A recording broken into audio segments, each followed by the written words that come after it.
Assalamualaikum warahmatullahi wabarakatuh.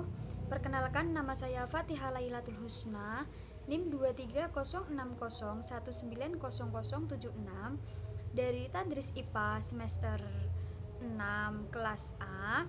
Di sini saya akan menjelaskan sedikit tentang struktur dan fungsi protista.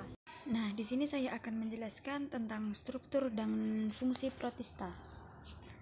Pokok pembahasan kali ini yaitu yang pertama, pengertian protista, yang kedua yaitu macam-macam protista, yang ketiga yaitu klasifikasi protista. Yang pertama yaitu pengertian protista. Nah, jadi apa itu protista? Protista berasal dari kata protos dan kritos dalam bahasa Yunani. Kata protos memiliki arti pertama atau mula-mula, sedangkan kata kritos memiliki arti membuat atau menyusun. Protista merupakan kingdom yang paling beragam dari domain eukariota. Kingdom protista terdiri dari makhluk hidup yang bersifat seluler, berkoloni, dan multiseluler, yang sederhana dan belum terdefinisikan menjadi jaringan.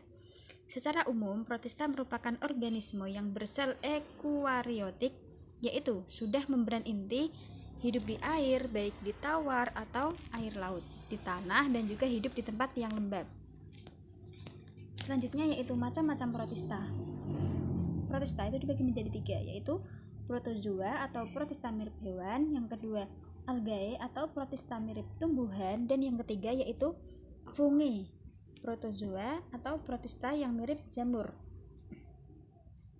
Untuk yang pertama yaitu protozoa, protista mirip hewan. Nah, untuk karakteristik protozoa yaitu tubuh uniseluler, ukuran tubuh sekitar 100 sampai 300 mikro, sel terbungkus oleh membran sel yaitu protoplasma, respirasi dilakukan oleh seluruh permukaan tubuhnya dengan cara difusi, terus reproduksi secara vegetatif atau seksual, umumnya dengan membelah diri, tetapi ada juga yang membentuk spora. Berdasarkan alat geraknya, protozoa dibagi menjadi 4 filum. Untuk yang pertama yaitu filum Matigopora flagellata, yang kedua yaitu filum Sarcodina atau Rhizopoda, yang ketiga yaitu filum Ciliopora atau Ciliata, dan yang keempat yaitu filum Sporozoa.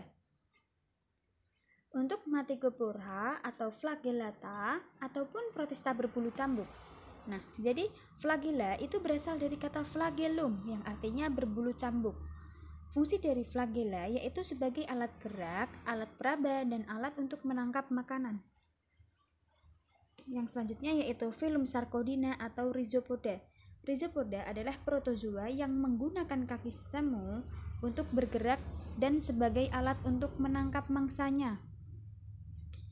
Sedangkan filum Ciliopora atau Ciliata karakteristiknya yaitu mempunyai alat gerak berupa silia atau rambut getar yang berfungsi sebagai alat gerak, penerima rangsang, dan pengambil makanan. Untuk selanjutnya yaitu filum Sporozoa atau protista berspora. Semua anggotanya bersifat parasit, tidak mempunyai alat gerak, membentuk spora untuk menginfeksi inangnya. Bentuk bulat panjang, proses reproduksi secara aseksual dengan schizogoni. Nah, untuk selanjutnya yaitu algae atau protista mirip tumbuhan. Untuk karakteristiknya yaitu semua protista mirip tumbuhan atau protopita adalah autotrof dan semuanya disebut alga. Mereka membuat makanan sendiri dari fotosintesis. Dalam alga, klorofil yang terkandung di dalam setiap sel berwarna hijau. Semua alga itu hidup di lingkungan yang berair. Alga dibagi menjadi 5. Yang pertama yaitu Cyanophyta, yang kedua yaitu Rhizophyta, yang ketiga yaitu Eclenophyta, yang keempat Phaeophyta, dan yang kelima yaitu Rhodophyta. Untuk Cyanophyta yaitu sering disebut sebagai alga hijau biru yang merupakan organisme prokariotik yang mempunyai klorofil A dan dalam proses fotosintesisnya membebaskan oksigen. Pigmen dari alga kelompok ini terdapat di dalam tilakoid. tidak membentuk plastida. Habitat Cyanophyta bervariasi dan dapat ditemukan di perairan dengan salinitas yang bervariasi. Juga ditemukan di dalam tanah. Cyanophyta terdiri atas spesies yang uniseluler, koloni atau filamen. Pada alga uniseluler, reproduksi dilakukan dengan pembelahan sel. Untuk yang selanjutnya yaitu Srysophyta. Kelompok ini ditemukan hampir di setiap habitat air, entah itu air tawar, air laut, ataupun air payau. Nah, sebagai bentos atau menempel pada batuan di sungai untuk mendapatkannya dengan menggosok batu tersebut dan diambil airnya. Srysophyta mengandung pigmen karoten dan xanthofil yang melimpah dan menutupi klorofilnya, menyebabkan warna hijau kekuningan sampai coklat keemasan. Yang selanjutnya yaitu Eglonophyta. Kelompok ini merupakan organisme bersel satu, bergerak, memiliki 2 atau lebih flagela di bagian anterior, mengandung kloroplas atau tidak. Pada sel berkloroplas juga ditemukan bintik mata.